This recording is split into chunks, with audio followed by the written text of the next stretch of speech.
We're so happy to have you guys with us. We're really excited for this talk and really excited to see the both of you in conversation about your books.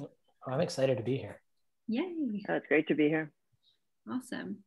All right, well, I'm gonna kick us off then. I'm seeing some amount of people filter in, so we'll get started. Thank you everyone who's joining us today for this awesome event. My name is Courtney. I'm a bookseller at Grassroots Bookstore in Corvallis, Oregon. And today we have author Adam Minter with us for his book, Secondhand, Travels in the New Global Garage Sale. And he is joined in conversation with author Jen Howard. Adam is the author of novels Junkyard Planet and Secondhand. He is also a columnist for Bloomberg Opinion, and he lives in Petaling Jaya, Malaysia. His book Secondhand offers hopeful answers and hard truth, a history of the stuff we've used, and a contemplation of why we keep buying more. It also reveals the marketing practices, design failures, and racial prejudices that push used items into landfills instead of new homes. Secondhand shows us that it doesn't have to be this way and what really needs to change to build a sustainable future free of excess stuff. Jen is the author of Clutter, An Untidy History, a former contributing editor for The Washington Post and a former senior reporter for the Chronicle of Higher Education. She has written for TLS, VQR, Slate, and many other publications. She lives in Washington, D.C. with her family. All right, so I'm just gonna give a quick overrun of how this event is gonna work. So for the majority of the event, we'll have Adam and Jen in conversation. And then at the end, we're gonna open up the floor for audience Q&A. So that'll be the last 15 to 20 minutes. We'll open up the floor for a Q&A. So please, anytime throughout the conversation, use the Q&A chat box to ask your question. And we will use that chat box to run the Q&A at the end. You can also, I will have the links for Secondhand available shortly in the chat, and that'll be coming from our website from Grassroots, and we highly encourage you to buy from our bookstore. Not only will you be supporting Adam as an author, but you'll also be supporting Grassroots, a small indie bookstore that's able to bring events like this to you. And before I hand off the floor to Adam and Jen, I just want to give a quick shout out to our co-sponsor for this event. They're Revolve. It's a resale boutique store down in located in downtown Corvallis. Oh, wow. All right. And without further ado, I will let Adam and Jen take it away. Okay. Thank you, Courtney. It's so great to be here. Adam is one of my favorite authors. He knows so much about this global secondhand trade. I love the fact that a resale boutique is sponsoring this event. That's perfect. So Adam, I think a lot of us have a vexed relationship to stuff, right? We have a lot of stuff in this country. We tend to spend a lot of time trying to deal with it, trying to get rid of it. So it's very, it's a real personal subject for many of us. Can you tell us a little bit about what inspired you to tackle this subject? You spent a lot of your career as a reporter chronicling the worlds of waste and recycling and secondhand, but this really began as a more personal project, didn't it? It did. It did. As you know, my family has been in the junk business, really since the turn of the 20th century. My great grandfather came from Russia, didn't have any English, didn't have any skills. Thought he was going to be a vaudevillian. He landed in Galveston, Texas. So that didn't work out real well. And he became a junker on the streets of Galveston, made his way up to Minneapolis. And that's the business I grew up around, as a small scrapyard. So I've always been interested in what's left behind, what people don't want, how others find value in it. And that was how I became a recycling journalist. The origins of this book, some of my earliest memories are going to garage sales with my grandmother. I'm a very small child doing that. So I was always interested in resale. But the moment I knew I was going to do this book was really a moment, a sad moment, and I think it's one you can identify with as well. My mother passed away a couple of years before I really started thinking about this book, and like so many members of Gen X, I was left with her belongings, and my sister and I were left with her belongings and what to do with them. And it took time to figure out what to do with them. And it took a couple of years of just emptying. And finally, they made their way to my cousin's garage. And one weekend, my sister and I were both in town. And we sat there across from each other, deciding what to keep. And we got to the fine china. And it became this conversation. Amy, mom would want you to have this. And Amy says to me, no, Adam, she'd want you to have it. No, you have it. No, you have it. No, you have it. Let's go to Goodwill. Yep. And as I was in line at Goodwill, it occurred to me, I know what happens to your aluminum cans. I know what happens to your cardboard. I don't know what happens to that china once it goes through the donation door. And so for me, that was the beginning. Well, it said, for many of us, Goodwill is the last stop, right? Right. You described, I think, that process of having to clean out a family house. I've been through it. I know a lot of people have. It's very painful. There's a lot of emotion tied up in all this stuff. And by the end, you're exhausted. You just want it dispensed with. Mm-hmm. Hopefully it'll go to a place. There's people who will use it. But I know when I drop things off at Goodwill, that's the end of it for me. Although I do look at the mountain of stuff that they have to sort through and think, where is that all going to go? So I think your book really picks up where clutter ends for many of us. These things may be out of sight, out of mind for us, but they go somewhere. So where do they go? Like, that bag of clothes that you take to Goodwill, what happens? Yeah, well, that was, to me, one of the great surprises. Is the general answer to that is it goes into this incredibly sophisticated system of sorting and buying and selling in markets. That's the general answer. Goodwill itself, I spent about a month embedded in the Goodwill of Southern Arizona, which is based in Tucson. And I would spend days just sitting there watching the stuff come through the door and watching what happens to it. And in the back room, and everybody should spend time in the back room of a Goodwill, I think, because you won't buy as much stuff if you do. Because what you see is this very sophisticated sorting process where people take, say, the bag of clothes, and the workers at Goodwill are highly sophisticated. I mean, I was just amazed. I mean, they know by touch whether something has a market or not, and it can go out on the floor, or whether the market is going to be shipped to Mexico, or if it's going to be shipped to a rag maker. There's a place for all this stuff. The thing that I sort of knew instinctively, but I didn't know specifically, was they don't want to throw this stuff away, because like you and me, when I cleaned out my mother's house, I knew if we throw something away, we pay for it in the sense, and it's a trash fee. So does Goodwill. They don't want to throw things away because it costs them money. So they have this incentive to find buyers, and there are buyers all over the world if they can't find someone to buy it in Tucson. Extremely sophisticated. Yeah, that's fascinating to me that people can tell just by touch whether something might be, where it might find a home. Can you say a little bit more about that? Is that something? Sure. How does Goodwill train people to know where all this stuff should go? Yeah, well, so if we just go with the Goodwill of Southern Arizona, I mean, if you're in the sorting room and we're just talking about the textiles and apparel, there will be a list of brands and what they should be priced at. So that's sort of the first cut. That's easy. And after a while, the sorters in the back room there, they kind of almost know it by heart. But the interesting thing is, and for me, this was a real revelation, is those sorters will tell you in any Goodwill back room that they can tell the brand. I don't want to pick out a brand here and say this one's got less quality, but we won't shame anybody here tonight. Exactly. But they are having they are becoming less durable. Everybody knows they don't make them like they used to. And so, maybe you get X brand and it should be priced at, say, $2.99, but you feel it in your fingers. This is not the same quality as it was 6 months ago. And that's a real phenomenon. Then suddenly it goes into a lesser priced bin. That's something that experience informs.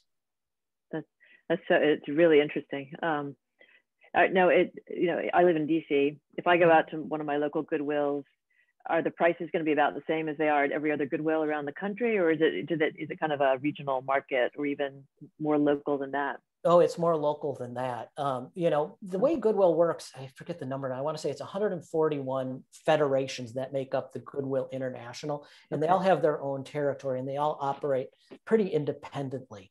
And then you get to the stores, and the stores within these federations, Goodwill Southern Arizona, if my memory serves me, has 16 stores, and those stores are very carefully located, and they know their neighborhood, and they know, say, something in one neighborhood that would maybe go for $4.99.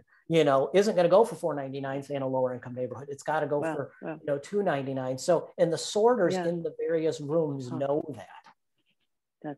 That's you're describing what sounds like a very sophisticated business model. It's not just Yeah, go ahead. Yeah. Yeah, it's extremely sophisticated. And that's something else that really amazed me. And Goodwill isn't the only one that does this, so they're the biggest player in this industry. Yeah. But, you know, they will set up stores very carefully looking, maybe not where they can sell as much stuff, but they'll set up a store where they know they'll receive a lot of donations.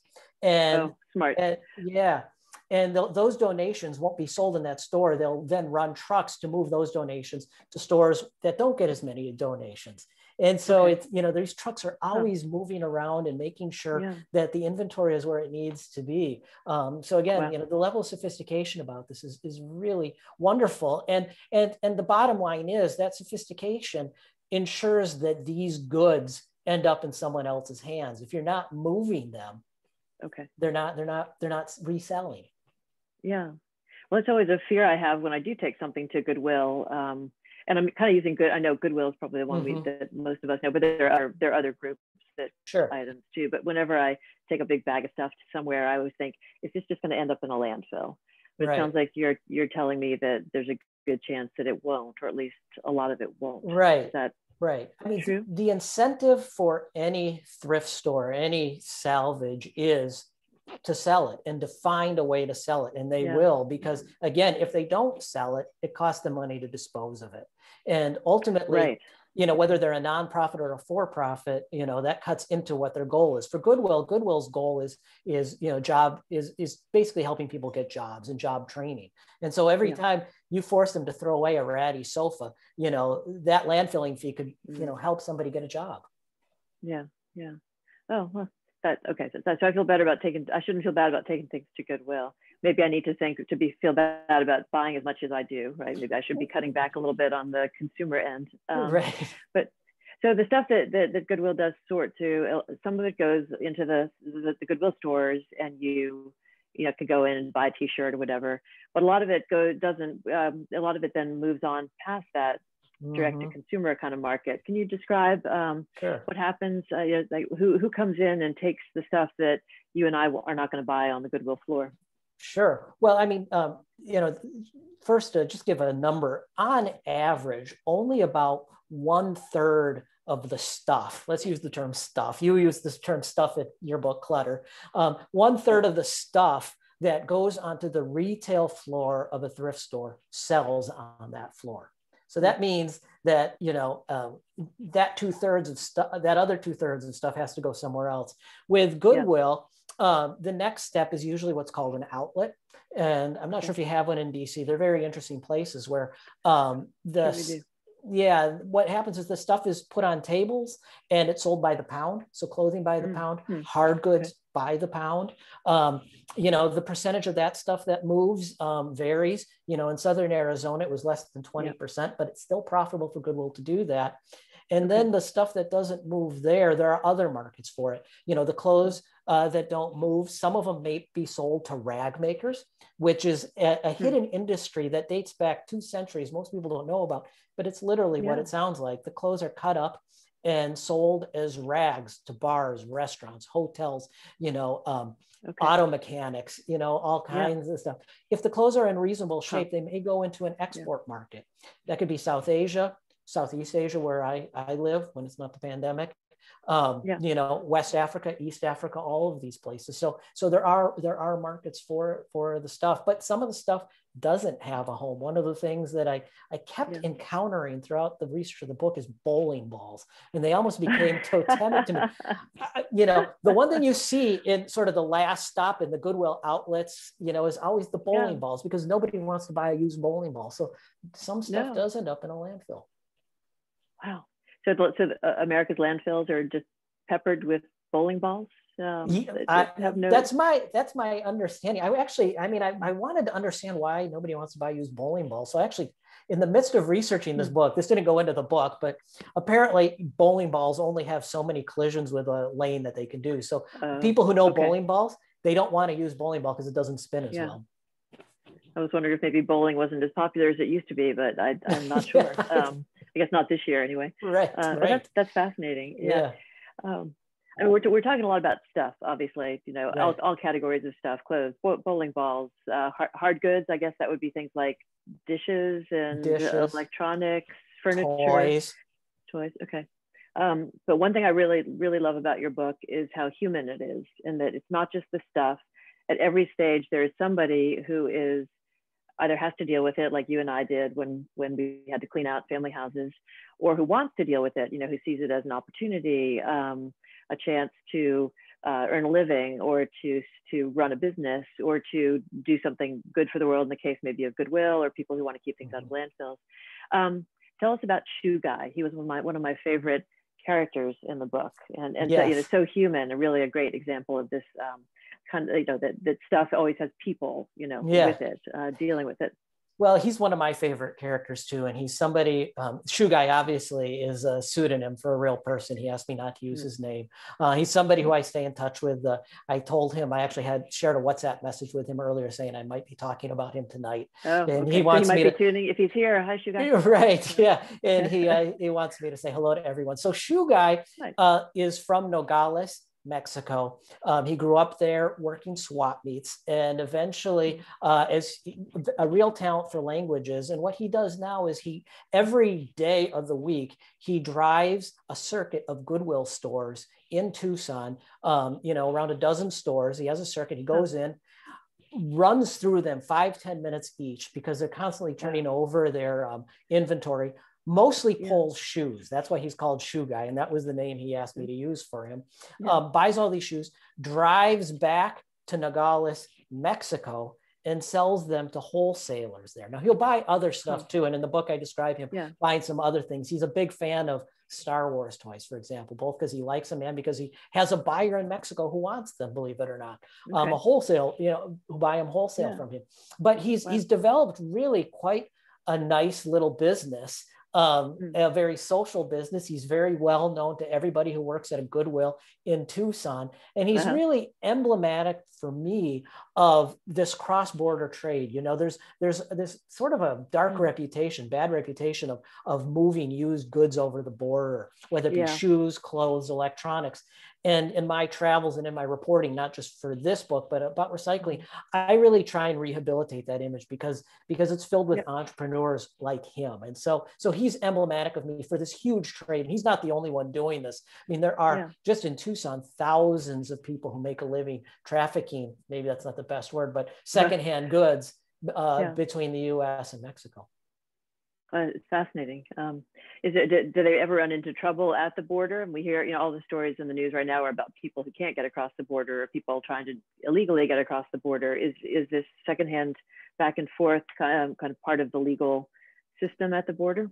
Well, it's interesting. I mean, technically, it's 100% illegal to be importing used goods into Mexico, Really? But it's never been prosecuted. It's gray market. Mexico knows, one, that it wouldn't be able to stop it if it wanted to. Two, it's a law, and Mexico is not the only country that has a law like this. India has it with clothing, but the idea was to support new goods manufacturers. But again, Mexico also knows, the Mexican government knows that, these goods, these used goods, meet a price point and a quality level that a lot of new goods can't meet. And so, so it's gray market, it's allowed. And my understanding is, and again, whenever you're dealing with gray market, there's just a kind of tolerance, the customs and immigration. Look the other way. Look the other way. We know what this is. Let it go. Well, it's not like drug running, right? Or human trafficking. I mean, we're talking shoes, which that nobody's going to be hurt by that. Yeah. And if you're ever on, and I described this, at the beginning of one of the chapters featuring him, is if you ever drive the highway from Tucson to Nogales, I mean, or really from Phoenix down to Nogales through Tucson, it's filled with, people going to Mexico, Mexican pickup trucks filled with mattresses and beds and chairs and boxes of who knows what, and it's, that's not the way you would be hiding contraband. I mean, this is a used goods trade. No, that's really interesting. Well, this kind of comes up throughout the book that in America, and I don't know if this is accurate. My impression is that in America, the secondhand economy is not maybe the most, the most major sector that we've got here, or maybe it is. I don't know. You would know better than I.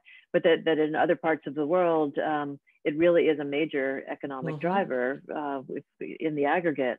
Is that the case in Mexico? Mexico, it's crucial. I mean, this is, Yeah. it's the entry point for many people to enter the consumer economy. And you saw this real blooming of the secondhand economy in Mexico really happen right around the time of NAFTA.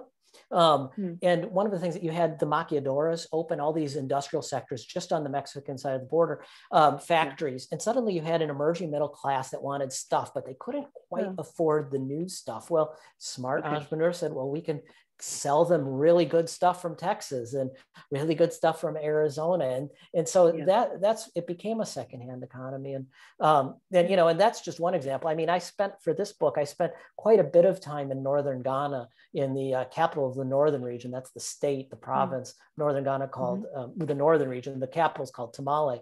And Tamale was amazing to me for a lot of reasons. But one was the entire retail economy is secondhand. I mean, maybe 5% of it is new, and it's all imported stuff. And again, it's the price point at which folks in Tamale can consume. It's really interesting. Yeah. Now, is the majority of that stuff coming from the U.S. or from other developed countries? Is it coming from parts of Asia, Europe, maybe you could talk about the global circulation? Sure. Well, there's so many different factors that go into, what stuff goes where. West Africa, if we just want to talk about West Africa and talk about Ghana specifically, it's expensive to ship from the United States to Accra, which is the capital. That's the main entry point for a lot of this stuff. I think the last time I checked, it was around $5,000-6,000 per shipping container. Then you've got the taxes going and everything. But from Europe, it's much cheaper. So much of the stuff you see in northern Ghana is used stuff from Europe.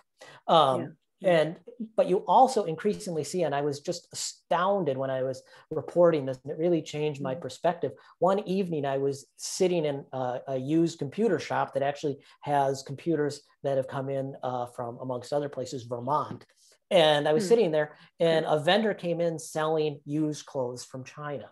And so there's an increasing amount of used stuff coming in from China. Why? They have a giant consumer class that wants to upgrade. And so all the stuff is starting to flow in from there. And it's relatively cheap shipping because of all the trade between China and Ghana. Yeah, that's fascinating.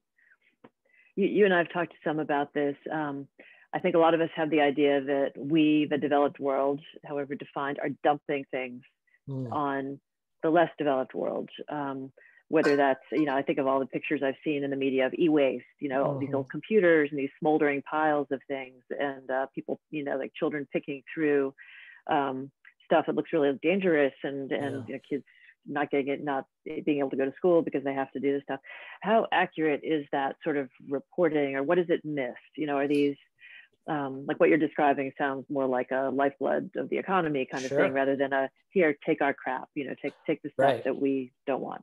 Right. Well, in general, in my journalism for the last 15 years, I've objected to the term dumping, because in my experience, there's always somebody buying something.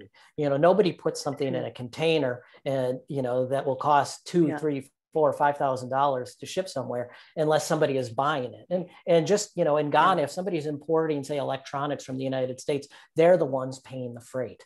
And so you're not going to pay $5,000 plus, thousands of dollars of taxes if there's not value in there. What's the value? It's reuse value. And people are bringing that stuff in to reuse it. Now, what do we say about these pictures you see of, as you said, children combing through scraps? What I found, and one of the reasons I chose Ghana as a place to explore in this book, is because of those photos. Those photos, if I say Africa e-waste, people get an image in their mind. That image is usually taken in a very specific place called Agbog-Bloshi, which is a dump now in very central part of Accra. And electronics are burned there, and you see some terrible stuff, but it's not stuff that's been imported. Instead, what you see burned there is stuff that was maybe imported 30 years ago, 20 years ago, and it was sold and resold, and it's gone through various homes, and finally it's broken down, and now it's heading to the dump. But that's a very different story than saying somebody in Washington, D.C. put a computer into a container, sent it to Accra, and they set it on fire for gold. That's not how it works. It's a very, very different, very familiar story, because we have the same problem, in the United States. We don't know what to do with this stuff once it doesn't work anymore either, and that's what's really going on there. I was struck when I was reading your book by some of the skill sets that we seem to not value here anymore, that are still very valuable and great actually in other parts of the world where they do know how to repair and reuse things still. How is that, like, when did we lose that here, and can we get it back? Can we learn, from the people in the Ghana and elsewhere who are actually taking what to us are broken things and making them work again? Yeah, I mean, it's such a wonderful question. And I think every time this is something I love to talk to people about is, who is the last member of your family who knew how to fix a sock? And the answer I usually get when we talk about it is, well, the socks are so cheap now, they're not worth mending, and that's the thing, is once you reach a certain level of affluence in the economies that we have, the incentive is not there to fix things anymore because stuff has become so cheap comparatively and in reality. And so it's true, in Ghana, to go back to Ghana, I mean, it's amazing things that they do with phones and with computers. I mean, if an iPhone 4, which is something we wouldn't use here in the United States, is broken, they'll replace the screen. They'll actually open it up and solder fixes on the motherboard of that thing. Again, I keep using the term sophistication. These are extremely sophisticated repairs. What does it take to get people to do that kind of thing here? Well, I don't see that happening. I'm not sure that there's going to be a corner store where people doing, board level soldering. And likewise with darning socks and, and all these skills of sewing, I don't know that we're necessarily going to get back to that necessarily, but I do sense that we are getting to some extent back to people wanting more durable products that can be repaired. And that's a different thing. I mean, if you're paying more to have something that lasts longer, there is an incentive to take some of it in for repair, but I'm skeptical that we can necessarily get back to a place where people in this country, developed countries, want to reacquire those skills. Yeah, it's maybe during the pandemic, people have taken up some of the skills they had let lapse before, but that's probably not enough to address this problem. This kind of touches on the crisis of quality that you've described. I think you mentioned it at the beginning, where some of the, like the fabrics are getting cheaper now. Now the socks are wearing out faster. I feel like that happens with electronics. The dishwasher that I grew up with was there for 25 years, in part probably because, my parents didn't want to spend the money on a new one, but it worked. The old one worked. And now it seems like if you get 5 years out of an appliance, you're doing pretty well. Right. T-shirts, you buy them and then you wash them 5 or 10 times and then they pill and you have to take them to Goodwill. What's going on with that? Why are we seeing that decline in quality, and how is it affecting this global river of stuff? Yeah, I mean, people, consumers like bargains. They like cheap stuff. It used to be a washing machine was a major, major investment for a family or an individual. Now it's less of one in real terms. I mean, you can buy very cheap washers, but you kind of get what you pay for. But, I think the manufacturers figured out that low price point will bring people in. The interesting thing is we're starting to see some shifts in that. And in the book, I talk about the Speed Queen brand of washing machines and dryers, which is, in many cases, 3 times more expensive than these cheap ones, but they will last 25, 30 years, and they're actually doing quite well. That's a niche thing. In terms of your question about what this is doing to the secondhand trade, well, it's really disrupting it, because if you have stuff that doesn't last, whether it be a washing machine, whether it be a t-shirt that pills after 3 washes or 2 washes or 1 wash, whether it be a phone that's, costs $50 and you bought it at a convenience store, but, after, it doesn't update the operating system and it crashes, that stuff can't be resold. There isn't a market for it. And so it costs everybody along the way money, whether it's Goodwill has to find somewhere to go with it. At the garage sale, if you hold a garage sale, it doesn't go. People know it's a broken phone or a lousy t-shirt. You can try and take it to Goodwill. Goodwill will take it. It ends up in the landfill. So it's causing real problems, and it's raising the costs for the secondhand industry worldwide, because that means they need to search through more of the chaff, to get the stuff that's actually sellable and consumers want. That's the good stuff, right? Yeah, the good stuff.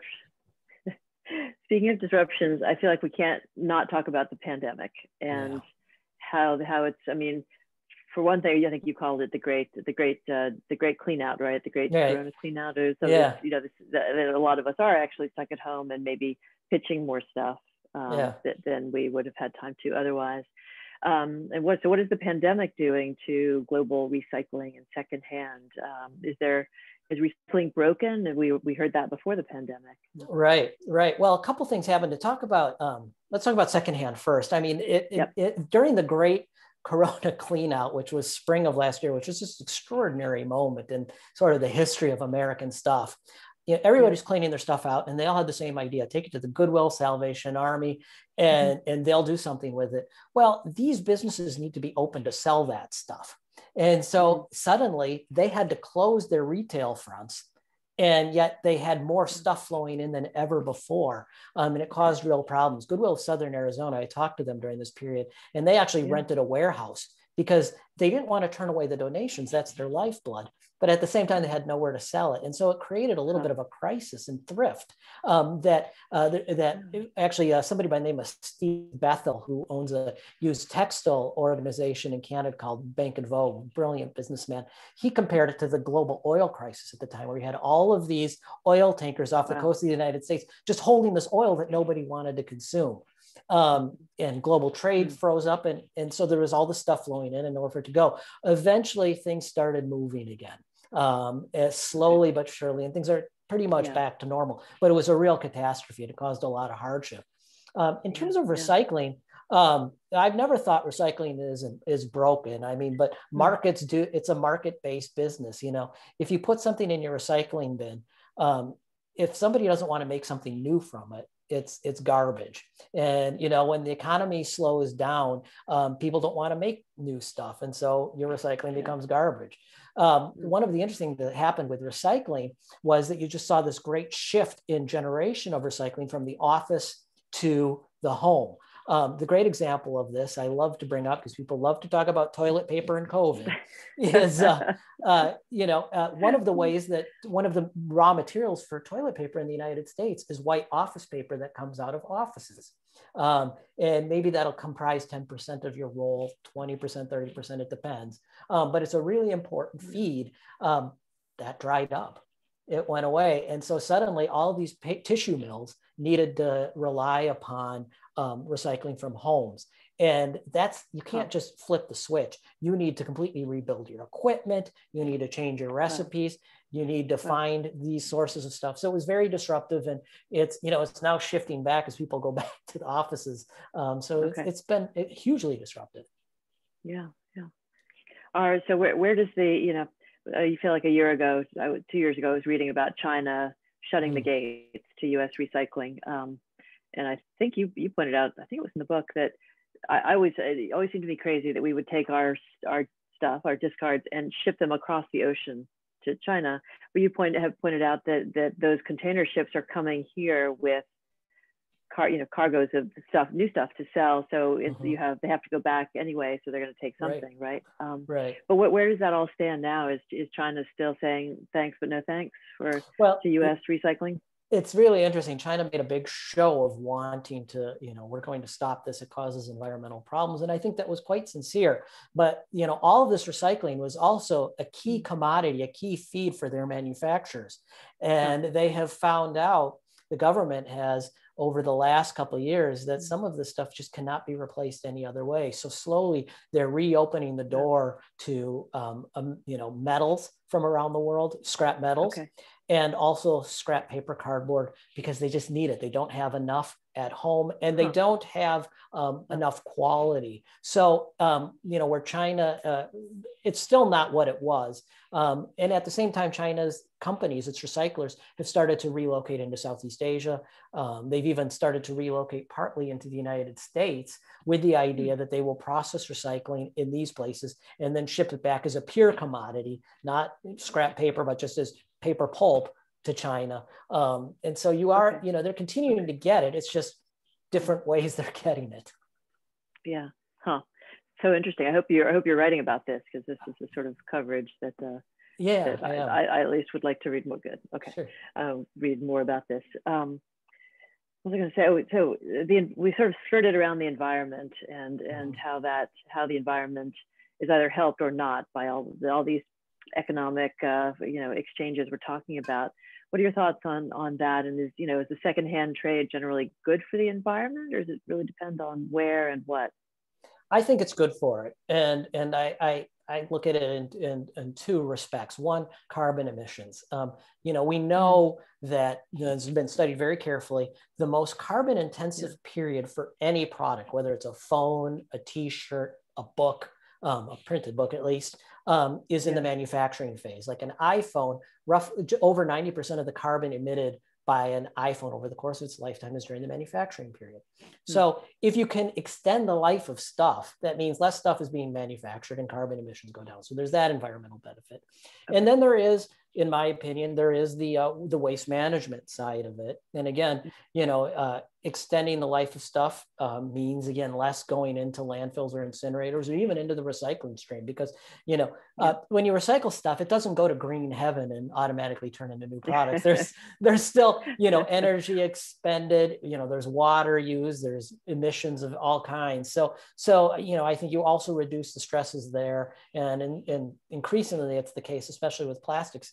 Technology is moving ahead so that we can actually recycle some of this stuff. So the longer we can keep some of these plastics around, maybe the better chance there is they will actually be recycled. So I do look at it as an environmental positive. That said, in my time as a recycling reporter, I've seen absolutely hideous stuff. I've seen the absolute worst that this industry has to offer. And that's nothing to celebrate. And I don't. And I make no excuses for it. That is a factor. And my only statement on that is that anytime you are manufacturing stuff, and I always encourage people to think of the recycling industry as a manufacturing industry. If you're recycling paper and it's a dirty paper mill, ask yourself, is this dirty recycled paper mill a better option than cutting down a bunch of trees and then putting them in a paper mill? Is this gold recycling operation, is it better or worse than digging an open pit mine? Now, those aren't the only two choices. Obviously, there's, but you get my point. I mean, I think that's how we have to think about this stuff. Yeah, that's, I love the idea of goodwill as producing something rather than just, I think in the book you described that, the process of sorting and assigning and also creates essentially a new product to sell for somebody, or some commodity that can be used somewhere, which is fascinating to me. In the back room of the Goodwill, they'll have, what is production today? We expect to produce this many racks of clothes. And it is a production process, where you've got to sort the clothes. You're producing a saleable product. The assembly line, and they have production quotas you have to fill. They'll have goals. It's amazing. I know we're probably have to keep an eye on the time. I was thinking, so in all this reporting on consumer behavior and secondhand trade, do you think we should be doing things differently in this country? I mean, as consumers, or as are there different policies you'd like to see put in place that might encourage some of the positive sides of the secondhand world? Right. Well, I mean, I think that my goal is to see more resale shops, more thrift stores, and I want to see more durable products. So that, because durable products, long-lasting products, mean we have this secondhand economy. So as consumers, I mean, it always drives me crazy when people tell me, "Well, I only buy secondhand," and I think we all need to buy new stuff. I mean, it's just a fact of life. And if you're just buying secondhand and there's sort of a parasitic element to it, buy good new stuff. If you can afford to do it, buy durable products that can, when I buy stuff and I buy stuff, I'm always thinking, will this have, a user down the line? Some of that's privilege, it can be more expensive, but not always. So, I'm also a big advocate of right to repair laws. Which these are just laws that require companies, especially electronics companies, to make documentation of how to repair their stuff publicly available. And I think there are right to repair laws in 21 states. They haven't been passed yet. They've been introduced. And the other thing the right to repair laws do is they require manufacturers to make parts available. Because right now, if you want to replace the battery on your iPhone, you can't get an official manual and you can't get the battery. You probably can't open it anyway, but maybe you can't do it, but a small repair shop would open up, and that expands the opportunity for more repair. And sooner or later, a state is going to pass one of these, and it's going to be a real game changer in our relationship to stuff. Is planned obsolescence something people still talk about? Is it a real thing? You know, it's a very controversial subject. I think there are elements and examples of it. You know, not to pick on Apple, I think Apple has indulged a little bit in, you know, in making things. I mean, obsolete, if you can, with that word, more quickly. That battery, sealing a battery within an iPhone strikes me as one element of this. I mean, I think a lot of people now view their phones as having the same lifespan as their battery, which, you know, when you think about it, is pretty absurd, because it was only, what, 15 years ago you could switch out a battery, you know, on your own. Now you can't. So I think it is a factor. France has a planned obsolescence law. They've never actually prosecuted anybody under it, but they were looking very carefully at prosecuting Apple a few years ago. Oh, interesting. Yeah. Well, I hope Apple's paying attention, and we'll think about its sustainability planning and design. Yeah, I think there's indications that they are starting to take it more seriously, and their products are becoming more repairable. So, I salute them for that. Yeah. So what can we look for next from you? Is there going to be a sequel to Secondhand?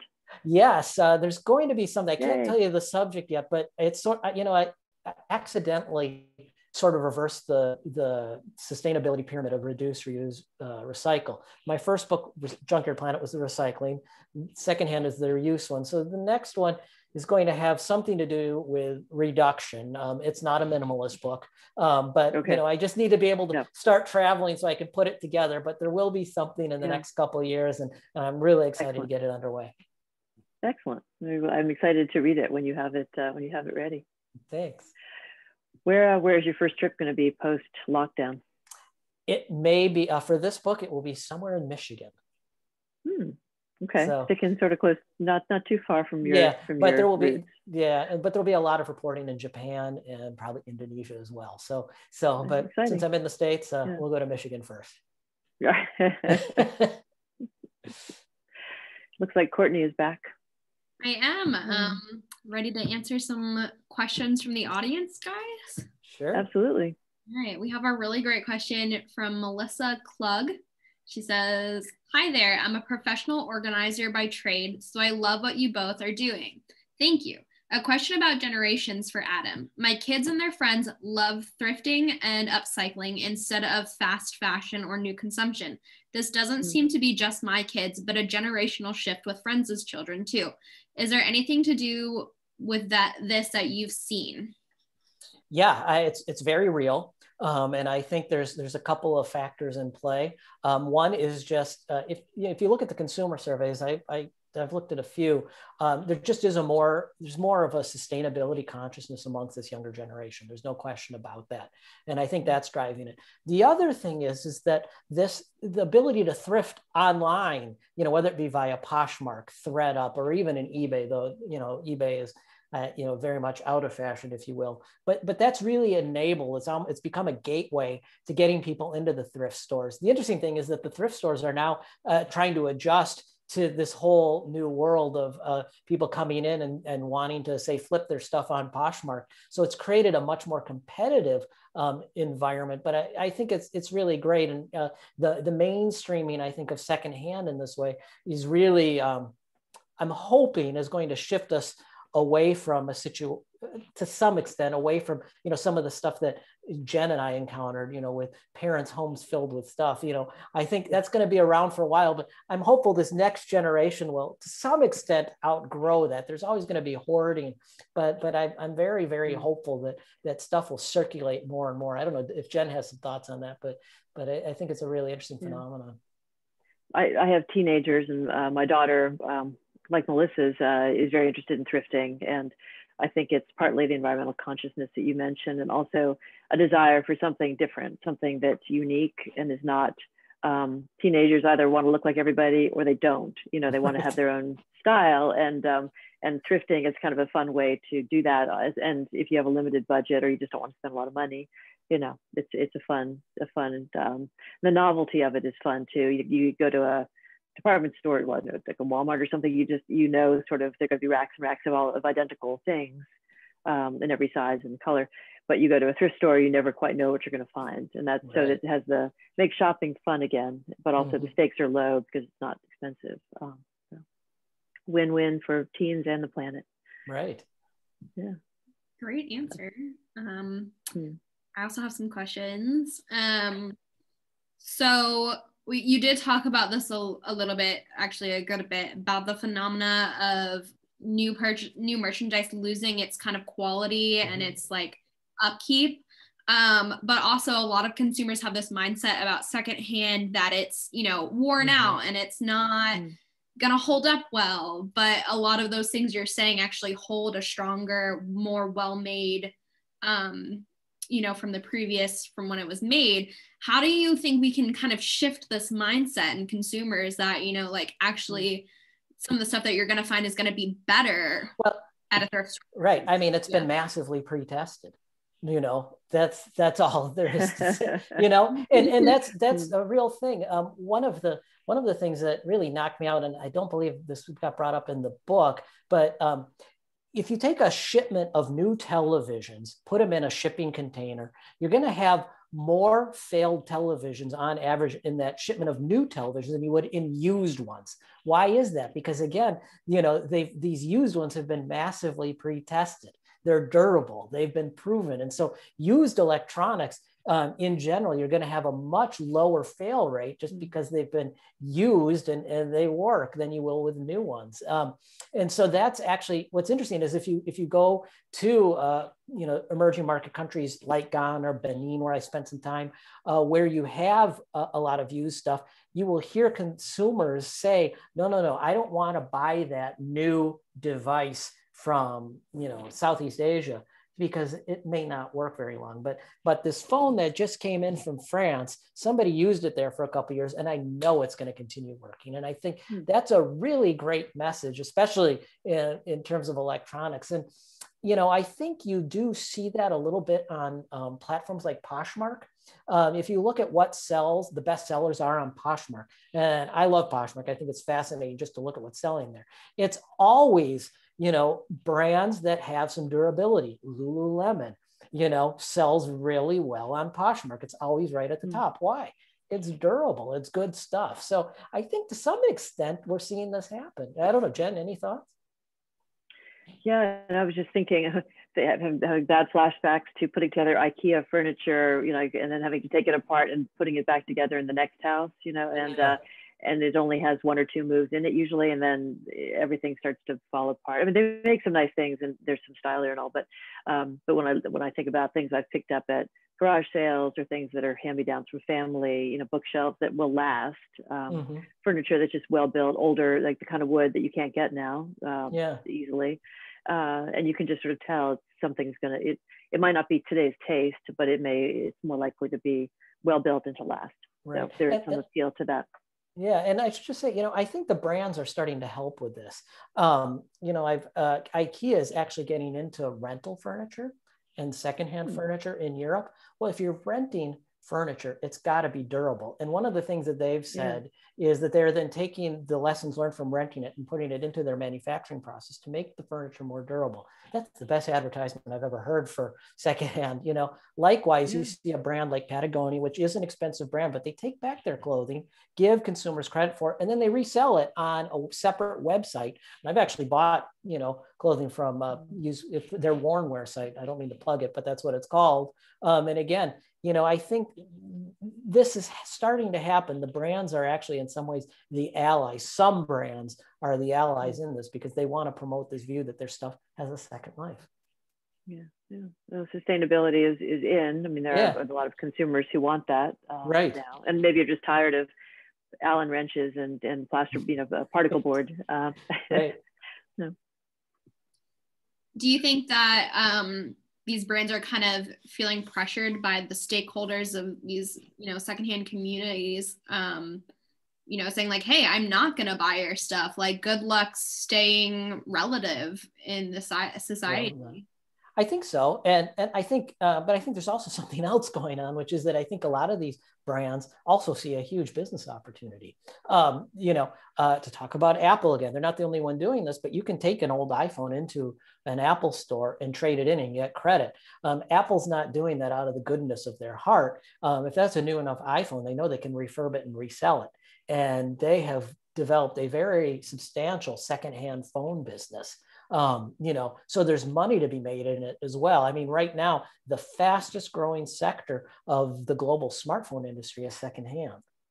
You know, so there is money to be made in it, and we know going on a Poshmark or whatever it is, you know, these more valuable brands, there's money to be made there. There's a secondhand market. So I think sustainability plays into it. But you know, as sustainability becomes a consumer trend, it also becomes a market trend, and people want to have a shot at making money on it. And I say more power to them. It's great. Get the stuff circulating.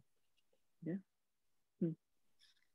And I know you already talked about this a little bit, but do you think because it's being made easier by online, like ThredUp and Facebook Marketplace, like all of those, do you think they're removing stigmas just around, like, you know, secondhand being dirty and secondhand, like, oh, I don't want to go into that, you know, like dingy shop, or, you know what I mean? You can get it now, you can get it sent straight to your house. And it kind of removes that aspect of like in person, you know, going to the places. I think that's one element of it, but I think also the thrift stores are also changing. I mean, if you go, you know, if you frequent Goodwills or Salvation Armies, but Goodwill in particular has made a concerted effort to sort of upgrade their stores, make them brighter, clean them up.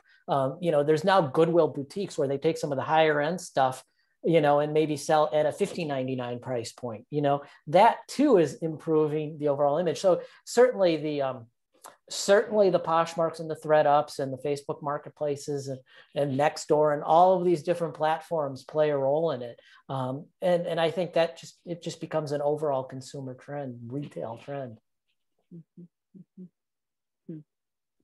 And the last question I have is just based around like geographically, as far as, I mean, just the United States, you know, you have rural and urban communities. Do you think it's easier or harder to go secondhand fully if you're, you know, further remote from all these thrift stores and places like that, and you're wanting to, you know, furnish a new home? Like, are those people more likely to go down to the strip mall than they are to try and, you know, source something? And how do we shift that? That's a great question. I mean, you know, one thing I've learned in covering this trade is there is always somebody who wants to buy that used thing you have in your house.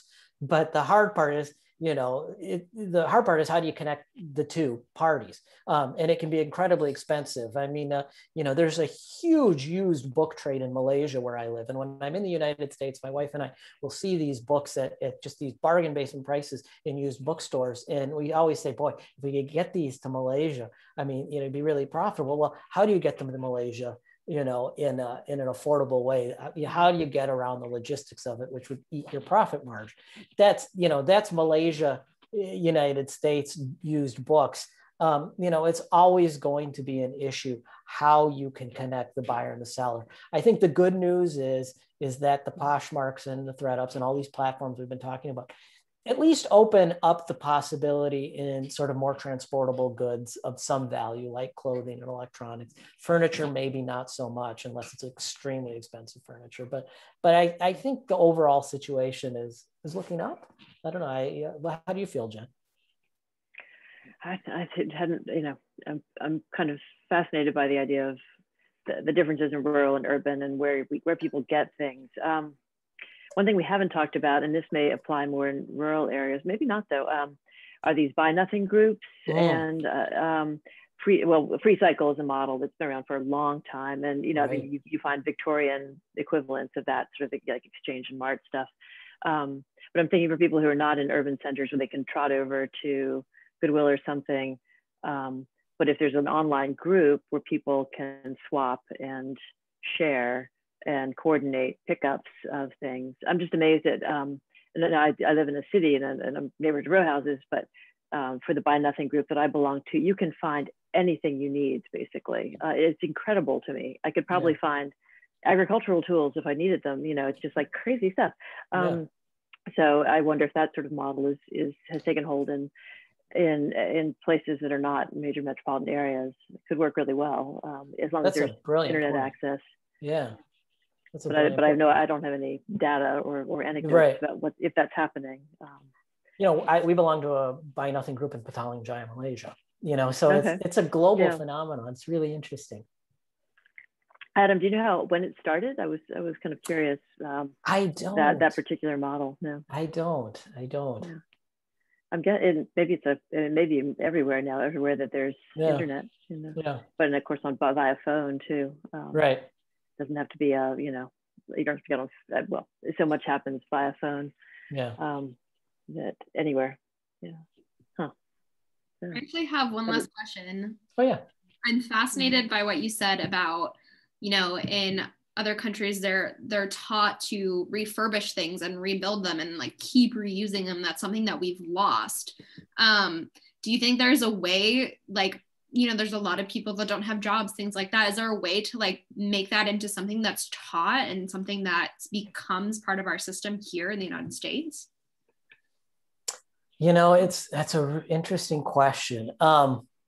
Repair, electronics repair, small electronics repair, the neighborhood phone shop is a fast growing industry, and people are learning it, sort of bootstrapping their way into it. And there's an enormous number of online resources where you can sort of get basic manuals and figure it out on your own. iFixit, I'm sure some folks listening today know about iFixit. They're an amazing resource. Full disclosure, I'm friendly with people who started iFixit, so promoting my friends. But I think they're a great example of that.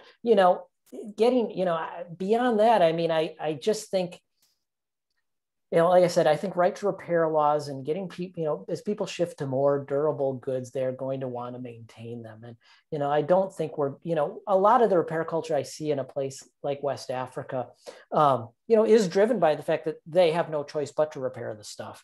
Maybe not no choice, but it's the income levels are low enough where it's a better choice to figure out how to basically do a motherboard level repair on a phone. And I don't know that incentive is going to be around for most people in the United States ever at this point. It's just where things are. Huh. That was all the questions. Do either of you have anything you want to close out with? Anything you want to say? Well, I mean, I just want to say thanks to Jen for being here. And again, folks listening tonight, I mean, Jen's book Clutter is a wonderful and moving. I mean, that's the other thing, we didn't talk much about the emotional aspects of this stuff, but decluttering, I'm sure, I know we have some cleanup professionals and organizing professionals listening tonight, and they all know this. So it is a deeply emotional experience, and it's something that we all go through. And I don't think anybody has ever described just what that means as well as Jen has in her book Clutter. Oh, thank you, Adam. That means a lot coming from you. You really, your book really picks up where mine stops, and kind of completed the cycle of goods for me. It answered a lot of questions, and it had so many insights about where all this stuff goes, and this very complicated set of exchanges that's going on all around us and all around the world. It's just endlessly interesting, and it seems to be continuing to evolve too. Yeah, for sure. So look forward to the next book. Oh, thanks. Hear more. And thank you, Grassroots, for having us. Yes, this has been great. We're so happy to host you guys. This was a great conversation. Thank you for joining us. And I just want to take a last couple minutes to remind everyone watching that you can buy both of these authors' awesome books right on our website. I have it linked here. And then you can also just give us a quick Google. It's Grassroots Books and Music Store in Corvallis, Oregon. And we'd really appreciate it if you'd go through us to buy their awesome books. All right. Thank you so much for joining us tonight. And thank you, Adam and Jen. Thank you both. Thank you, Courtney. Thanks to everybody for tuning in. Take care.